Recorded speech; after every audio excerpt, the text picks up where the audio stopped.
fallait trouver l'argent, on n'en avait pas. Mais vous savez, Dieu nous laisse faire des choses. Je vous parle pour vous expliquer comment l'obéissance doit être bâtie par Dieu. Ce n'est pas nous qui bâtissons l'obéissance, et détrompez-vous beaucoup. Ce n'est pas toi qui bâtis ton obéissance, c'est Dieu qui bâtit notre obéissance. Mais pour bâtir notre obéissance, il doit détruire notre désobéissance. Tant qu'il n'aura pas détruit notre désobéissance, il ne bâtira jamais ton obéissance. Et progressivement, il va détruire ce qui est en nous d'orgueil, de prétention de nous-mêmes, notre insuffisance, notre superbe, où nous croyons que nous sommes si forts. Et progressivement, Dieu va bâtir en nous l'obéissance de Christ. C'est pourquoi la Bible nous dit qu'il nous faut être dans l'obéissance du Messie. Est-ce que vous comprenez ce texte? Il n'a pas dit, écoutez bien, ça va tellement loin l'obéissance, que Dieu ne dit même pas qu'il va nous bâtir, nous, pour que nous devenions, nous, obéissants, nous, parce que nous sommes incapables d'être obéissants. Mais il va dire qu'il faudra rentrer dans l'obéissance de Christ. Lorsqu'il détruit ta désobéissance et ta suffisance, c'est pour nous faire rentrer dans l'obéissance du Messie. Parce que c'est la seule obéissance qui puisse aller jusqu'au bout et que Dieu puisse vraiment reconnaître. Mais il faut des années pour le comprendre. Des années pour le comprendre. 6e point. On parle du Seigneur, mais ça nous fait du bien d'écouter ces vérités. Parce qu'elle nous ouvre les yeux sur ce que nous sommes, sur ce que nous sommes réellement. Et nos illusions s'écroulent. Aussi longtemps que nous aurons des illusions sur nous-mêmes, jamais nous ne pourrons rentrer dans l'obéissance de Christ. Ça n'existe pas. Personne au monde n'est rentré dans l'obéissance de Christ avec sa désobéissance et sa suffisance. Vous comprenez cela? 6e point, et là c'est un point plus positif. Lorsque tu es obéissant, lorsque tu arrives au niveau de l'obéissance de Christ, que les années ont passé, parfois certains des mois, d'autres des années, d'autres des dizaines d'années, d'autres n'y arrivent jamais. D'autres n'y arrivent jamais à l'obéissance, je vous le dis. Ils ne sont incapables de produire aucune œuvre de Dieu. Ils croient en Dieu, mais ils sont incapables de produire les œuvres. Mais lorsque tu arrives à un moment de ta vie où Dieu se rend compte que maintenant tu as compris par l'expérience qu'il t'a fait passer, souvent à la dure, souvent dans des pleurs, souvent j'ai pleuré. Mes amis, je vous le dis, vous me voyez ici avec beaucoup d'humour belge. Mais j'ai plus pleuré que je n'ai ri. J'ai plus versé de larmes que je n'ai ri. Je vous dis la vérité. Vous me voyez aujourd'hui riant, vous enseignant, mais vous ne savez pas le nombre de larmes que j'ai versées sur moi-même, me disant jamais je vais y arriver. C'est impossible. Moi j'étais la tête dure, hein. Vous voyez comme ça tout gentil, mais quand j'étais petit, ma mère me disait toi tu as la tête dure. Je pouvais me taper la tête par terre jusqu'à ce qu'on m'obéisse. Ma mère disait tape-toi la tête, quand on aura marre t'arrêteras. Alors j'arrêtais. Je n'avais pas le choix. Mais sinon je continuerai encore aujourd'hui. Des années il faut. Mais lorsque tu arrives à un moment où Dieu dit, j'ai vu que ma fille ou mon fils, enfin, est passé par autant d'épreuves qu'il est devenu, qu'il sait qu'il n'est plus rien. Vous savez, tant que nous ne raterons pas, nous croirons toujours que nous sommes capables. Mais lorsque tu as raté et que tu as fait échec sur échec, que tu as pleuré pendant parfois des années, te disant Seigneur, Seigneur, mais où est-ce que j'en suis? Le Seigneur te dit maintenant est-ce que tu comprends qui tu es? Alors le jour où tu lui dis Seigneur, vraiment, sans toi je ne peux rien faire. Je sais que je ne suis plus rien. Vous savez cette petite phrase de Jésus, sans toi, sans moi vous ne pouvez rien faire. Vous savez que c'est une école qui dure des années parfois. Pour comprendre ce petit verset, ça peut être des années d'épreuves et de difficultés. On peut le dire, tout le monde le dit dans l'église. Seigneur, sans toi, je ne peux rien faire. C'est une belle confession. Mais cette confession n'est véritablement effective que lorsque tu le vis. Et alors, à ce moment-là, cette phrase prend tout son sens. Mais lorsqu'après des années d'épreuves, où le Saint-Esprit a dit « Je ne te lâcherai pas pour que tu deviennes l'homme ou la femme que je veux que tu sois. » Dieu a un plan sur toi, ma sœur. Sur toi, sur toi, sur toi. Il a dit, ce plan, je veux l'amener à terme, mais je ne te lâcherai jamais jusqu'à ce que tu sois dans l'état où tu peux obtenir cette vision et ce plan que j'ai pour toi. Et ça peut prendre des années. Mais le jour arrive où tout à coup Dieu dit, maintenant c'est le moment. Alors le point suivant, le 6e point, lorsque tu arrives à ce niveau, c'est que l'obéissance conduit à la gloire. L'obéissance conduit à la gloire. Quand tu es obéissant, Dieu t'élève et il te donne la gloire. Tu sais pourquoi Dieu ne te donne pas de gloire dans la désobéissance? Ben parce qu'il ne veut pas que tu prennes sa place. Dieu a dit, je ne donnerai jamais ma gloire à quelqu'un d'autre. Le désobéissant veut prendre la place de Dieu. Dieu dit, tant que tu seras désobéissant, aucune gloire. Et tout ce que tu voudras faire comme gloire, ce n'est que du n'importe quoi. Nous avons appris qu'un homme, un pasteur dans le sud, dans l'Afrique du Sud, se déplace dans une voiture immense avec des gardes du corps, des motos devant et à l'arrière. Mais qu'est-ce que c'est ça, mes amis? Mais qu'est-ce qu'on s'en fiche? Mais qu'est-ce que c'est que ça? La gloire, Dieu te la donne à condition que tu ne cherches pas la gloire de toi-même. Et la gloire qu'il te donne, c'est sa gloire à lui. Mais il y a un verset très important qui dit « Rendez à Dieu la gloire ». Écoutez bien ce texte, parce qu'on peut le comprendre de deux façons. Rendez à Dieu la gloire, ça veut dire je suis dans la réunion et je dis Seigneur, je te rends gloire, mais les gens n'ont pas compris ce qu'ils disent vraiment. Rendre la gloire, ça veut dire qu'il te l'a donnée, mais que tu ne la gardes pas pour toi, mais que tu la lui rends. Et je vais te dire pourquoi. Parce que la gloire en hébreu, c'est kavod. C'est juste kavod. Ça veut dire quoi kavod? Ça veut dire quelque chose qui est lourd. La gloire, le mot gloire en hébreu, c'est quelque chose de lourd. Kavod, c'est lourd. Kaved, c'est le foie. Vous savez pourquoi c'est le foie? Parce que c'est l'organe le plus lourd du corps humain. Kavod, c'est la gloire, c'est la lourdeur. Mais je ne sais pas si tu t'imagines ce qu'est la gloire dans ce monde. La gloire de Dieu, tu ne peux même pas la supporter. La gloire de Dieu t'écraserait littéralement.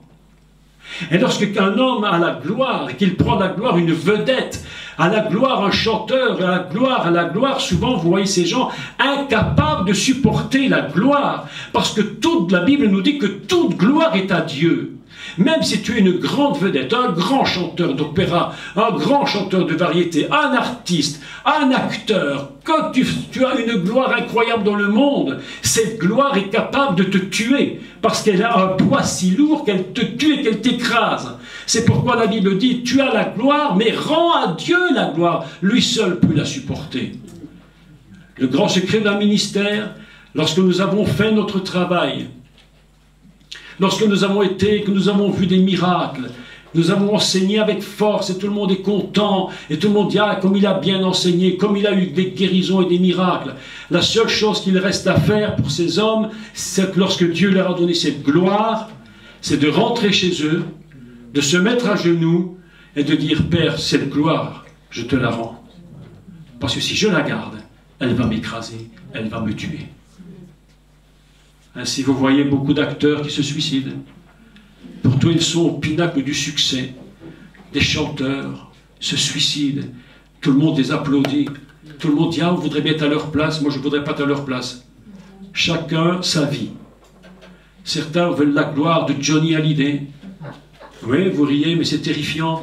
Alors, on a les sosies qui courent partout. Vous passez dans la rue, boum, un Johnny qui vient de passer là. Incroyable. Ah oui, mais ils n'ont même plus leur propre vie à eux. Ils veulent ressembler à l'autre pour prendre une part de sa gloire. Par tous les moyens, ils essayent de savoir comment ces gens vivent pour reproduire le même style de vie. Parce qu'ils se disent en eux-mêmes, mais si je peux reproduire ce qu'ils sont, sa gloire, moi je vais l'avoir aussi. Mais la Bible nous dit, rendez à Dieu la gloire. Autrement dit, au moment où Dieu sait que tu es capable de recevoir de la gloire, il faudra que quand tu l'aies reçue, que tu aies toujours la sagesse de la lui rendre. La gloire qu'il te donne n'est qu'un prêt. Il y a une gloire générale qu'il nous donne. Jésus a dit, je vous ai donné la gloire que mon Père m'a donnée. Mais il y a des temps de gloire très particuliers où le serviteur de Dieu est élevé devant la foule. Vous avez remarqué ça?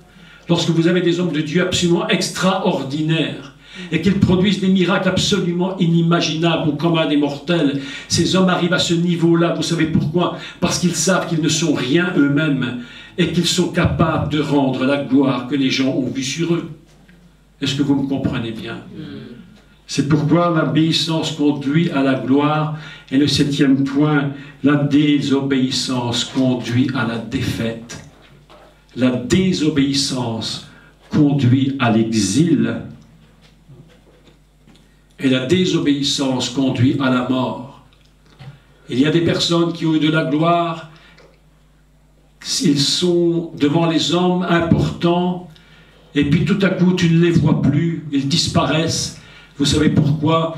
Parce que Dieu les a mis en exil.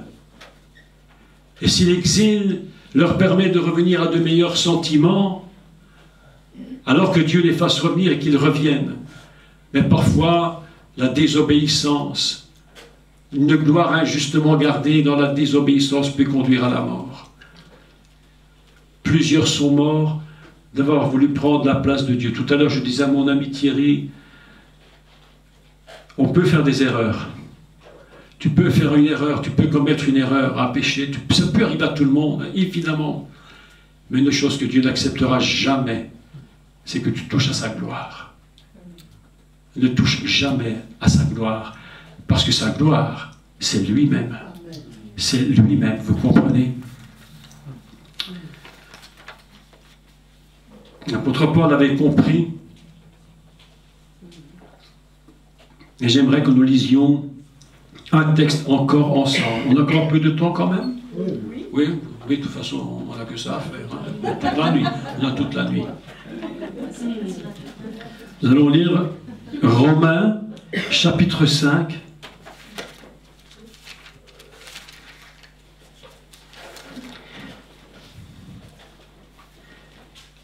Romains, chapitre 5, verset 19.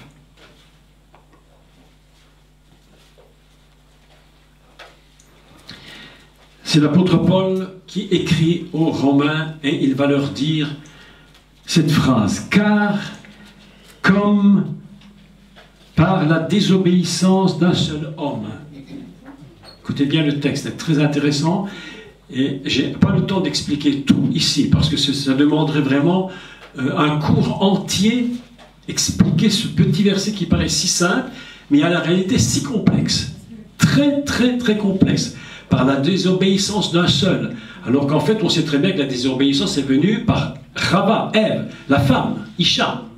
Mais elle parle d'un seul homme. Donc vous voyez qu'il y a quelque chose à expliquer là. C'est un peu plus complexe qu'on imagine. Mais enfin, prenons le texte tel qu'il est. Car, comme par la désobéissance d'un homme, beaucoup ont été rendus pécheurs, de même, par l'obéissance d'un seul, beaucoup seront rendus justes. La désobéissance d'un seul a entraîné toute l'humanité dans un drame épouvantable. Et il va falloir, et maintenant je vais rentrer dans un domaine absolument très important. Je vais vous expliquer maintenant le plan de Dieu pour réhabiliter l'obéissance fondamentale. Voilà quelque chose de très, très, très, très important. La Bible nous dit que par l'obéissance d'un seul, évidemment que tous, nous savons que le seul, c'est le Messie. Et lorsque le Messie va rentrer dans le monde, il va parler. En général, lorsque nous sommes venus au monde, nous ne parlions pas. Mais au moment où le Messie va quitter le ciel pour rentrer dans le ventre, ou plutôt dans l'ovule de Myriam, qu'il va féconder, Si vous voulez écouter un cours formidable sur la matrice originelle, vous allez sur YouTube, vous allez entendre un cours assez long où j'explique la matrice originelle et comment le Messie est rentré dans le monde. C'est quelque chose d'absolument extraordinaire. Mais je raccourcis cela. Et il dit que lorsque le Messie rentre dans la matrice, c'est-à-dire dans le ventre de Myriam, pour féconder un ovule qui va se multiplier pour devenir le Messie, la Bible nous enseigne une chose inimaginable, c'est qu'il va parler. Il va parler. Imaginez ça. Personne ne l'entend. Mais Dieu l'entend. Et la Bible nous révèle par le prophète ce qu'il dit. Incroyable. Mais que dit le Messie rentrant dans le monde? Et nous lisons Hébreux chapitre 10 et au verset 5. C'est pourquoi le Messie, entrant dans le monde, parle et il dit: tu n'as voulu ni sacrifice ni offrande, mais tu m'as formé un corps. Tu n'as agréé ni holocauste ni sacrifice pour le péché. Alors j'ai dit: voici je viens pour faire, ô Dieu, ta volonté. Après avoir dit d'abord: tu n'as voulu et tu n'as agréé ni sacrifice ni offrande ni holocauste ni sacrifice pour le péché, ce qu'on offre selon la loi, il dit: voici je viens pour faire ta volonté. Voilà la phrase que dit le Messie entrant dans le monde. Il n'est pas dit: je suis venu pour faire des miracles. Il n'est pas dit: je suis venu pour montrer que Dieu était vivant. Les Juifs le savaient, les gens le savaient. Il dit: je suis venu pour un but précis dans ce monde. C'est pour accomplir ta volonté. Autrement dit, je suis rentré dans le monde pour obéir. Et c'était le Messie. Et la Bible nous dit que le Messie lui-même a appris l'obéissance par les choses qu'il a souffert. Voilà quelque chose de terrible. Le Messie rentre dans le monde, non pas pour montrer qu'il est important, et pour dire: je suis le Messie, regardez-moi. Il rentre dans le monde parce que le seul but qu'il a, c'est de rétablir l'obéissance. Là où le premier Adam avait échoué, le Messie vient pour obéir et montrer que lui sera capable d'obéir et de rétablir l'obéissance. C'est pourquoi l'apôtre Paul va dire que nous renversons toutes les forteresses et toutes les hauteurs qui s'élèvent contre la connaissance de Dieu et nous amenons toute pensée captive à l'obéissance du Messie. Vous voyez bien que l'obéissance, elle n'est possible que lorsque nous rentrons dans l'obéissance du Messie. Même si tu es arrivé un jour à faire quelque chose, obéir au Messie, à Dieu, en disant: mais j'ai obéi, Dieu est content. Mais il dit: je veux que tu rentres dans l'obéissance du Messie. Ainsi, le Messie va être obligé de passer par des difficultés et des épreuves absolument terribles. Dans Matthieu 26, 36, on fait quelques lectures quand même. Matthieu 26, 36.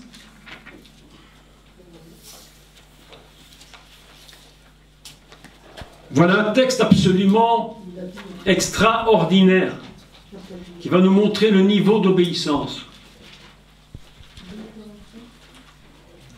Nous avons déjà lu ce texte dans un autre évangile, mais ici on va le relire encore. Vous voulez qu'on le relise? C'est important, écoutez bien. Là-dessus, Jésus alla avec eux dans un lieu appelé Gethsémane, et il dit à ses disciples: asseyez-vous ici pendant que je m'éloignerai pour prier. Nous avons parlé de ça ce matin, vous vous souvenez? Oui. Mais aujourd'hui, je voudrais attirer ce même texte, mais une autre partie du texte. Ce matin, nous avions parlé de la prière. Aujourd'hui, je voudrais vous parler de l'épreuve de l'obéissance. C'est le même texte. Mais pourtant, il y a deux aspects. Il prit avec lui Pierre et les deux fils de Zébédée, et il commença à éprouver de la tristesse et des angoisses. Il leur dit alors: mon âme est triste jusqu'à la mort. Restez ici et veillez avec moi. Puis, ayant fait quelques pas en avant, il se jeta sur sa face et pria ainsi: mon Père, s'il est possible que cette coupe s'éloigne de moi, toutefois, non pas ce que je veux, mais ce que toi tu veux. Autrement dit, c'est difficile pour moi, mais mon obéissance, cette obéissance prendra le dessus sur ma propre volonté. Une chose que les gens doivent comprendre, c'est que Jésus avait en lui, en tant qu'humain, une propre volonté. C'était pas facile pour lui d'obéir. Ne croyez pas cela. Il dit, non pas ma volonté. Donc en tant qu'homme, il avait une volonté aussi. Mais il dit, ce n'est pas cette volonté-là. Il dit, mon Père, pas cette volonté. Cette volonté, elle est mise complètement à part. Maintenant, elle est en train de vouloir prendre le dessus, mais je dis non. Et le Messie dit, non pas ma volonté, mais ta volonté. Et pourquoi est-il capable de dire cette phrase? Parce qu'il était venu sur terre et qu'au moment où il est rentré dans la matrice, il était venu en disant, je suis venu pour faire ta volonté. Nous sommes donnés à Christ. Vous, vous êtes donnés au Seigneur. Et souvent, la première chose, quand nous sommes donnés au Seigneur, on dit, et c'est en général l'expérience de tous, c'est: Seigneur, qu'est-ce que je vais faire pour toi? Alors que nous devrions dire: Seigneur, je suis venu et je me suis donné à toi pour faire ta volonté, quelle qu'elle soit. Ainsi, toute vie chrétienne, toute personne qui est née de nouveau, devrait commencer sa vie nouvelle en disant: je suis venu au Père pour faire ta volonté, et ta loi est au fond de mon cœur. Mais comme nous sommes jeunes, donc jeunes convertis, qu'on n'a pas encore compris beaucoup de choses, évidemment la chair qui n'est pas encore maîtrisée veut tout de suite prendre le dessus et faire les choses. Mais notre prière devrait être normalement: Jésus, je suis venu à toi, tu m'as sauvé de mes péchés. Maintenant, la chose que je te dis, ça devrait être: Seigneur, je suis venu pour faire ta volonté, et ta loi est au fond de mon cœur. Et le Messie va lutter, et la Bible dit qu'il va se jeter contre terre, il va hurler, et il va dire: mon Père, s'il te plaît, si c'est possible que cette coupe s'éloigne de moi. Et par 3 fois, il dira les mêmes paroles, jusqu'au moment où il va avoir la victoire, et où sa propre volonté ne pourra jamais prendre le dessus. Vous avez vu que le combat du Messie est un combat extrêmement difficile. J'aimerais que l'on puisse lire le livre, l'Épître aux Philippiens.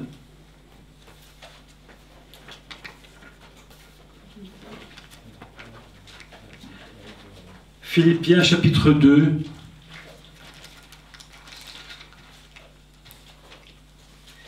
Ce texte-là est absolument magnifique concernant l'obéissance.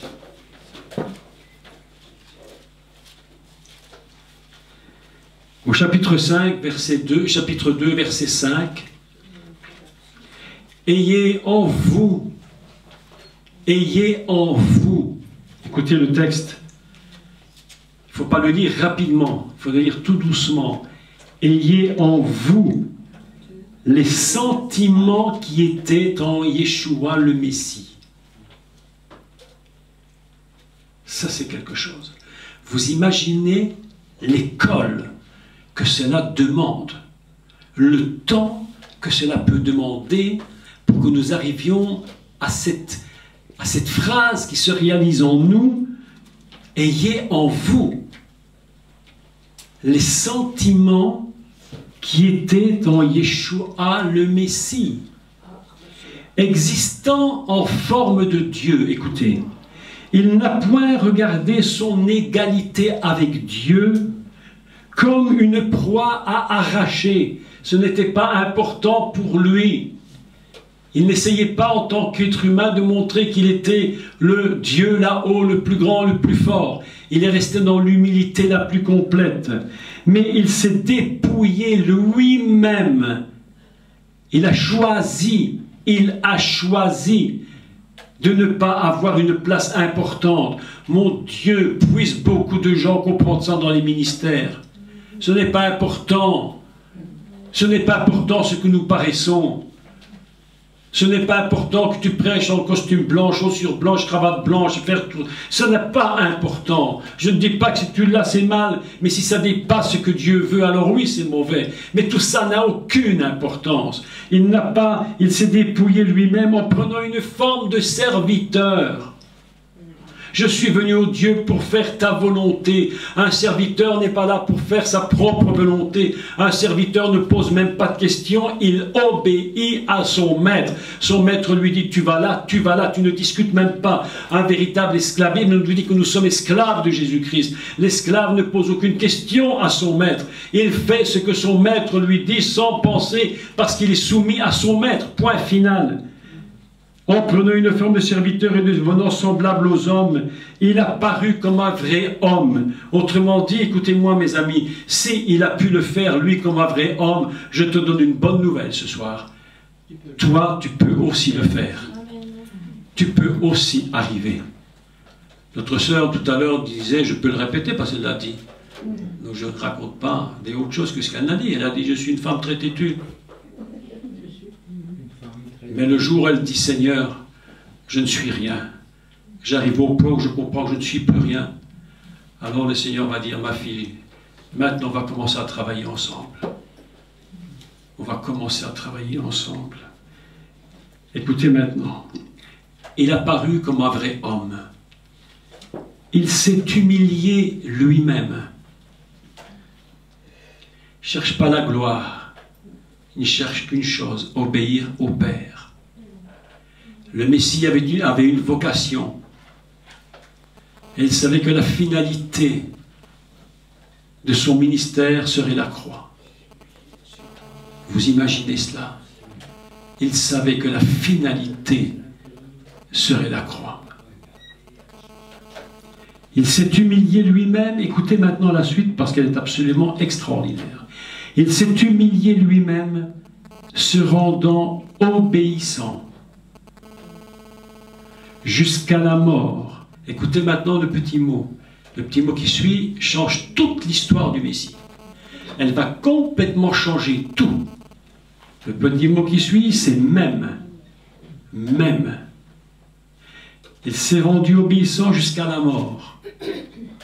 Jusque-là, c'est déjà extraordinaire. Extraordinaire. Mais la Bible a soin de nous préciser en plus. Ce n'était pas seulement n'importe quelle mort. Et il va dire, il s'est rendu lui-même obéissant jusqu'à la mort, même jusqu'à la mort de la croix. C'est-à-dire qu'il y a encore un niveau plus élevé dans l'obéissance. Jusqu'à la mort, c'est un niveau. Même jusqu'à la mort de la croix, c'est un autre niveau, encore plus élevé. C'est pourquoi Dieu l'a souverainement élevé. Il ne l'a pas élevé parce qu'il était à la mort, mais parce qu'il était jusqu'à la mort de la croix.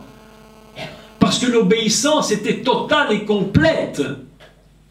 Il était capable d'aller d'une obéissance 100%. Et c'est pourquoi il a été élevé, souverainement élevé, et il lui a donné le nom qui est au-dessus de tout nom. Le nom au-dessus de tout nom dépend de ce petit mot « même ». Si le petit « même » n'avait pas été écrit, il n'aurait pas eu le nom au-dessus de tout nom. C'est parce qu'il a même été à la mort de la croix que Dieu l'a souverainement élevé et qu'il lui a donné le nom au-dessus de tous les noms. Afin qu'au nom de Jésus, tout genou fléchisse dans les cieux, sur la terre et sous la terre, et que toute langue confesse que Yeshua le Messie est le Seigneur, à la gloire, écoutez bien, à la gloire de Dieu le Père. Une obéissance 100%. Mes amis, si le Messie avait regardé la croix uniquement, la croix l'aurait tué. Mais le Messie avait les yeux fixés plus loin que la croix. Il voyait plus loin que la croix. Et il voyait la gloire et la rédemption et la résurrection. Il savait que Dieu allait le ressusciter des morts. C'est pourquoi il a été même jusqu'à la mort de la croix. Une obéissance inconditionnelle. Et ainsi le Messie va rétablir l'obéissance qui avait été perdue à la fondation de l'humanité. Cette obéissance qui avait mis l'humanité dans une catastrophe indescriptible, le Messie va récupérer. Et c'est ainsi que Dieu va l'appeler le dernier Adam, celui qui a récupéré l'obéissance. Il n'est pas appelé seulement dernier Adam, s'il avait été supposé, mais je dis une énormité, supposer que le Messie est raté et qu'il est désobéi. Il n'aurait jamais été appelé le dernier Adam. Il n'aurait été qu'une